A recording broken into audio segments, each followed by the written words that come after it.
இந்த நாளிலும் இந்த நிகழ்ச்சியின் மூலமாய் உங்களை சந்திப்பதில் மிகுந்த மகிழ்ச்சி. இந்த வேளையிலும் ஏசப்பா உங்களை பார்த்து சொல்ற வார்த்தை, உங்கள் இருதயம் கலங்காதிருப்பதாக. ஆமீன். இருதயத்தில் ஒரு கலக்கத்தோடு இருக்கீங்களா? உங்களுக்காக கொடுக்கிற வார்த்தை யோவான் 14வது அதிகாரம் 1வது வசனம், உங்கள் இருதயம் கலங்காதிருப்பதாக, தேவனிடத்தில் விசுவாசமாயிருங்கள், என்னிடத்திலும் விசுவாசமாயிருங்கள். ஆமேன். உங்கள் இருதயம் கலங்காதிருப்பதாக. ஏன் இருதயத்துல ஒரு கலக்கம், ஒரு பயம் ஏன் வருது? ஒரு பிடிப்பில்லாத சூழ்நிலையில தான் இருதயத்திலே ஒரு கலக்கமும் வியாகுலமும் வேதனையும் வரும்.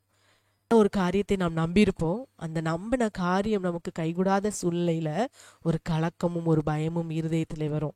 இன்றைக்கு ஒருவேளை ஒரு இருதயத்துல எதையோ குறித்து நீங்க கலங்கி போயிருக்கிறீங்களா? இன்றைக்கு விசுவாசத்துல பலப்படுங்க. விசுவாசம் வரும்போது உங்கள் கலக்கம், பயம் எல்லாம் மாறி போகும். விசுவாசம் நம்பப்படுகிறவைகளின் உறுதியும் காணப்படாதவைகளின் நிச்சயமா இருக்கிறதா. நீங்க விசுவாசித்து பாருங்க, எல்லா கலக்கங்களும் மாறி போகும். பண பிரச்சனையா, குடும்ப பிரச்சனையா, தொழில ஒரு முன்னேற்றம் இல்லையா, எந்த காரியமா இருந்தாலும் உங்களுக்கு கலக்கத்தை கொண்டு வருகிற எதுவா இருந்தாலும் அதன் மேல நீங்க ஏசப்பாவுடைய நாமத்தை சொல்லி விசுவாசிங்க. இன்றைக்கு நான் இந்த இடத்துல இந்த காரியத்துல நான் கலங்கி போயிருக்கிறேன், ஆனா கர்த்தரை நான் விசுவாசிக்கிறேன், அவர் எனக்கு எல்லாவற்றையும் செய்வார் என்று சொல்லி விசுவாசிச்சீங்கன்னா உங்கள் இருதயத்தில் உள்ள கலக்கங்கள் எல்லாம் இன்றோடு மாறும். நீங்க அதே யோவான் 11வது அதிகாரம் 40வது வசனத்தை நீங்க வாசிப்பீங்கன்னா, ஏசு அவளை நோக்கி, நீ விசுவாசித்தால் தேவனுடைய மகிமையை காண்பாய். எந்த விஷயமா இருந்தாலும், பிரச்சனையிலே பெரிய பிரச்சனைனா அது உயிர் போற ஒரு சூழ்நிலை தான். ஏசப்பா சொல்றாங்க பாருங்க, நீங்க விசுவாசிச்சா தேவனுடைய மகிமையை காண்பீங்க, என்னை விசுவாசிக்கிறவன் மரித்தாலும் பிழைப்பான்.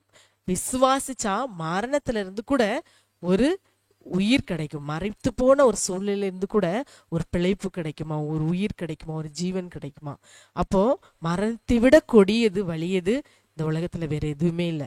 மரணத்திலிருந்து கூட நாம் கர்த்தரை விசுவாசித்தால் நாம் பிழைப்போம் என்றால், இந்த உலகத்துல இருக்கிற மற்ற சின்ன சின்ன காரியங்களா அது லேசான காரியங்கள். அதுல எல்லாம் நாம் ஏசப்பாவை விசுவாசிப்போம் என்றால், நீங்க விசுவாசிப்பீங்கன்னா இன்னைக்கு அவருடைய மகிமையை நீங்க காண்பீங்க. ஆமேன். விசுவாச பாதையில தடுமாறி போகும்போது ஏசப்பா அவருடைய கிருபையினால் உங்களை தாங்குவார். விசுவாச வாழ்க்கையில் உள்ள அந்த தடுமாற்றங்களை எடுத்து போட்டு இன்றைக்கு மறுபடியும் உங்கள் நம்பிக்கையை கர்த்தர் மேல் வைத்து புதுப்பித்துக் கொள்ளுங்க. உங்கள் விசுவாசத்தை புதுப்பித்துக் கொள்ளுங்க. உங்க விசுவாசத்தை மறுபடியும் ஊன்று கட்டுங்க. கர்த்தர் உங்கள் வாழ்க்கையில் உள்ள எல்லா கலக்கங்களையும் மாற்றுவார். ஆமேன். இந்த வேலையிலும் ஜெபிக்கலாமா? எந்த சூழ்நிலை குறித்து ஒரு பயத்தோடு கலக்கத்தோடு இன்றைக்கு நீங்க காலை வேளையில் காணப்பட்டாலும், இந்த ஜெப வேளையில் நீங்கள் ஜெபிப்பீங்கன்னா அந்த கலக்கங்களை எல்லாம் அவர் மாற்றுவார். கர்த்தரால் முடியும். ஆகவே கண்களை மூடி ஜெபிக்கலாமா? எங்கள் அன்பின் பரலோக பிதாவே, இந்த நல்ல வேலைக்காக ஸ்தோத்திரம்பா.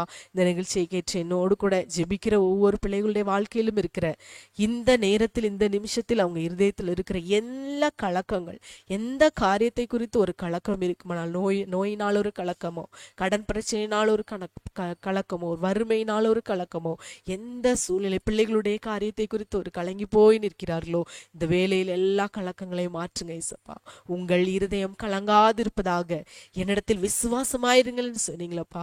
இயேசுவே, எங்கள் கலங்கி போன சூழ்நிலைகளில் நாங்கள் உம்மிடத்தில் விசுவாசமாயிருந்து எல்லாவற்றிலும் ஒரு தெளிவையும் ஒரு விடுதலையும் பெற்றுக்கொள்ள இந்த நாளில் ஒவ்வொரு பிள்ளைகளுக்கு கிருபை செய்யுங்க. பாமை ஸ்தோத்திரிக்கிறோம். இந்த வார்த்தையை கேட்ட ஒவ்வொரு பிள்ளைகளையும் மாற்றி தேய்ச்சி அரவணைத்து விசுவாசத்தில் மறுபடியும் புதுப்பிங்க தகப்பனே. பெரிய காரியங்களை செய்யுங்க.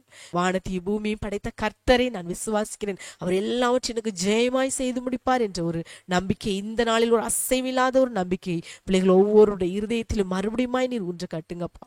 முற்றிலுமாய் எங்களுடைய கரத்தில் ஒப்பு கொடுக்கிறோம். இந்த நாளிலும் கேட்ட பார்த்த ஒவ்வொரு பிள்ளைகளையும் ஆசீர்வதியும் பலப்படுத்தும், பரிசுத்தப்படுத்தும், பெரிய காரியங்களை செய்யும். சகல துதி கனமாகி உமக்கே செலுத்துகிறோம். இயேசுவின் நாமத்தில் ஜெபிக்கிறோம் நல்ல பிதாவே. ஆமேன், ஆமேன்.